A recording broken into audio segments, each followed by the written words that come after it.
बनी इसराइल का तारुफ हजरत इब्राहीम के बड़े बेटे हजरत इस्माइल की नस्ल बनी इस्माइल कहलाती है और छोटे बेटे की नस्ल बनी इसराइल कहलाती है।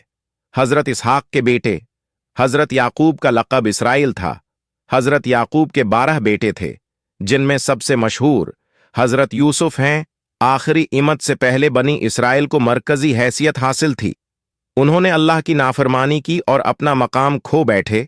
बनी इसराइल मिस्र में, बनी इसराइल इराक के शहर कनान में आबाद थे जब हजरत यूसुफ को उनके भाइयों ने कन्वे में डाला और काफिले वालों ने हजरत यूसुफ को कन्वे से निकालकर अजीज मिस्र को बीच दिया। अल्लाह ने हजरत यूसुफ को मिस्र की हुकूमत अता की तो उन्होंने बनी इसराइल को कनान से मिस्र बुलाया और मिस्र में आबाद हो गए और नहायत खुश व खर्म जिंदगी गुजारने लगे। बनी इसराइल पर फिरौन का जुल्म हजरत यूसुफ के इंतकाल के बाद अहल मिस्र ने फिरौन को अपना बादशाह मुकर्रर कर लिया तो फिरौन ने बनी इसराइल को गुलाम बना लिया और उनसे सख्त काम लेने लगा। इस तरह बनी इसराइल फिरौन के शदीद जुल्म व सितम का शिकार हो गए। हजरत मूसा के जरिए बनी इसराइल की फिरौन से नजात अल्लाह ने अपनी तदबीर से फिरौन के घर में हजरत मूसा की परवरिश फरमाई और जब जवान हुए तो उनसे गैर उरादी तौर पर एक कत्ल हो गया। फिरौन ने हजरत मूसा को कत्ल करने का हुक्म दिया, लेकिन हजरत मूसा अल्लाह के हुक्म से मदीन हिजरत फरमा गए। 10 साल बाद मदीन से मिस्र वापस तशरीफ लाए। रास्ते में अल्लाह ने हजरत मूसा को कई मौजज़ात से नवाजा और रसूल बनाकर फिरौन की तरफ भेजा। इसी तरह हजरत मूसा अल्लाह के हुक्म से रातों रात बनी इसराइल को लेकर मिस्र से निकल गए। जब फिरौन को पता चला तो वो लश्कर लेकर उनके ताक़ुब में निकला। अब आगे समंदर था और पीछे फिरौन का लश्कर। अल्लाह ने समंदर फाड़कर रास्ता बनाया जिससे गुजरकर हजरत मूसा और बनी इसराइल सहराए सेना में पहुंच गए और फिरौन अपने पूरे लश्कर के साथ गरक हो गया। सहराए सेना में बनी इसराइल पर अल्लाह ने अपनी रहमत नाजिल फरमाई, लेकिन उसके बावजूद भी वो अल्लाह की नाशकरी करते सोने का बिछड़ा बनाकर उसकी पूजा की कुव्वा तौर पर पहुंचकर अल्लाह को देखने का मतालबा किया, लेकिन अल्लाह ने उन्हें मोहल्लत दी और उनकी बड़ी बड़ी गलतियों को भी मुआफ किया। अल्लाह ने बनी इसराइल को फिलिस्तीन में दाखिल होने का हुक्म दिया। वहां पर एक ताकतवर और जंगजू कौम अमालका आबाद थी। बनी इसराइल ने लड़ने से साफ इनकार कर दिया। हजरत मूसा से कहने लगे कि आप और आपका रब जाकर उनसे लड़ें। हजरत मूसा ने अपने और अपने भाई के लिए बनी इसराइल से जदाई की दुआ कि अल्लाह ने हजरत मूसा की दुआ कबूल फरमाई और बनी इसराइल 40 साल तक सहराए सेना में भटकते रहे।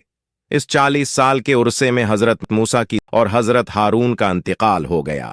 बजदल कौम के अक्सर वो बेशतर लोग भी हलाक हो गए। बनी इसराइल के वो बच्चे जो इस दौरान सहरा में पैदा हुए थे वो जवान हो गए। बनी इसराइल की उस नई नस्ल ने अपने वक्त के नबी हजरत यूशा बिन नौन की क़ियादत में जहाद किया और फिलिस्तीन फतह करके उसमें आबाद हो गए। बनी इसराइल पर उरूज और जवाल के 4 उद्वार गुजरे हैं जिनका जिक्र सूरा बनी इसराइल की पहले रुकुआ में मिलता है। बनी इसराइल का पहला उरूज बनी इसराइल पर पहले उरूज का आगाज हजरत यूशा बिन नून की क़ियादत में फ़लस्तीन की फतह में हुआ।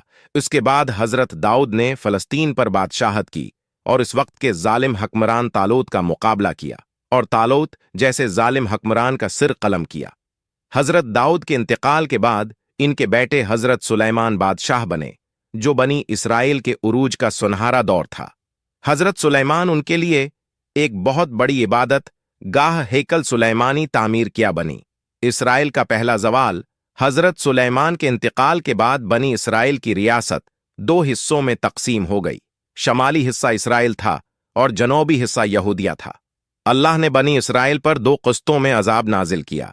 पहले आशूरियों ने शमाली रियासत इसराइल को तबाह व बर्बाद कर दिया। फिर बख्त नस्र ने जनूबी रियासत यहूदिया को तहस नहस कर दिया। हेकल सुलेमानी को गरा डाला। बख्त नस्र ने जो इसराइली बच गए थे उनकी औरतों और बच्चों को इराक के शहर बाबिल ले गया, जहां पर ये लोग 125 साल तक कैद रहे। बनी इसराइल का दूसरा उरूज जब ईरान के बादशाह साइरस ने इराक के शहर बाबिल को फतह किया तो उसने बनी इसराइल को फिलिस्तीन जाने की इजाजत दी और इसराइली दोबारा फिलिस्तीन में आबाद हो गए।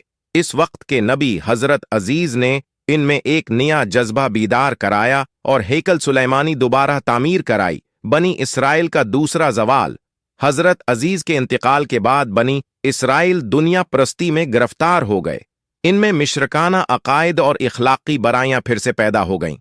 उनकी इस्लाह के लिए अल्लाह ने हजरत यहया और हजरत ईसा को भेजा। उन्होंने कौम को बहुत समझाया, लेकिन वो समझने के बजाय और बिगड़ गए और हजरत यहया को कत्ल कर दिया और हजरत ईसा को भी कत्ल करने की साजिश करने लगे। 70 ईस्वी में रोमी जनरल टाइटस ने दोबारा उनको तबाह कर दिया और हीकल सुलेमानी को दोबारा गरा डाला। उन्हें फिलिस्तीन से निकाल दिया गया। ये बनी इसराइल आज कल यहूदी कहलाते हैं। जनरल टाइटस के हाथों 17वीं सदी ईस्वी में जब हाइकल सुलेमानी गराया गया, जो आज तक तामीर न हो सका, 1917 ईस्वी में बरतानिया ने फलस्तीनी मुसलमानों की मर्जी के खिलाफ यहूदियों का फलस्तीन में आबाद होने की इजाजत दे दी। यहूदियों ने मुसलमान बस्तियां खत्म करके यहूदी बस्तियां तामीर कर लीं और यहूदी मुल्क इसराइल बनाने का ऐलान कर दिया। अब उनका मकसद तीसरा हैकल सुलेमानी तामीर कराना और मदीना मनूरा समीत अरब के एक वसीया इलाके पर कब्जा करके अजीम इसराइली रियासत बनाना चाहते हैं, जबकि मुसलमान कभी भी नहीं चाहेंगे कि ऐसा हो। मुसलमान बीतुल मक़दस और मदीना मुनव्वरा की हिफाजत के लिए अपनी जान देने के लिए तैयार है। मुसलमान यहूदियों के उन मदमूम मकासद को कभी पूरा नहीं होने देंगे, इंशा अल्लाह।